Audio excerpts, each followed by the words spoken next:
أعوذ بالله من الشيطان الرجيم بسم الله الرحمن الرحيم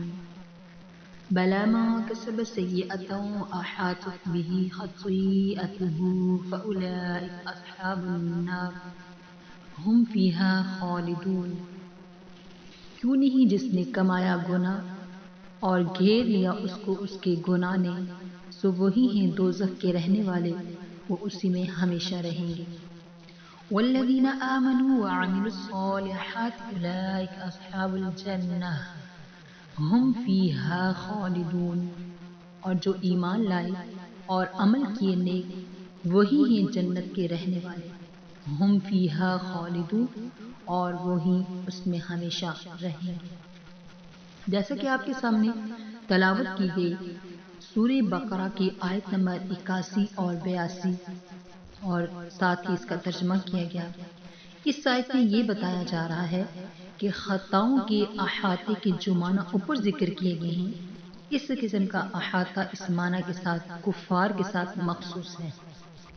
کیونکہ کفر کی وجہ سے کوئی بھی عمل صالح مقبول نہیں ہوتا، بلکہ کفر کے قبل اگر کچھ نیک اعمال کیے بھی ہوں تو وہ بھی ضائع اور ضبط ہو جاتے ہیں۔ اسی وجہ سے کفار میں سرتا ابدی ہی بدی ہوگی، جس کی جزا ابدی جہنم ہوگی،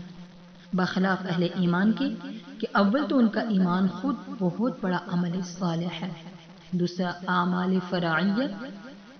یہ بھی ان کے نامہ اعمال میں درج ہوتے ہیں، اس لیے کہ وہ نیکی کے اثر سے خالی نہیں،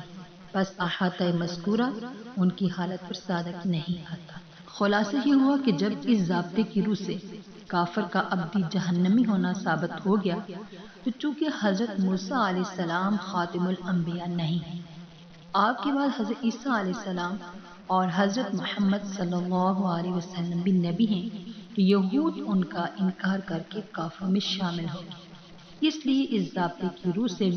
وہ بھی خالد فی النار ہوں گے، یعنی ہمیشہ ہمیشہ کے لیے جہنم میں جائیں گے۔ تو ان کا دعویٰ مذکور دلیل قطعی سے باطل ٹھہرا، یعنی جو اوپر ان کی دلیل بیان کی گئی ہے، جو ان کا دعویٰ بیان کیا گیا ہے، وہ دلیل قطعی سے باطل ٹھہرا۔ اللہ سے دعا ہے کہ اللہ پاک ہمیں صحیح طریقے سے قرآن پاک کو سمجھنے اور اس پر عمل کرنے اور آگے دوسروں تک پہنچانے کی توفیق عطا فرمائے، آمین۔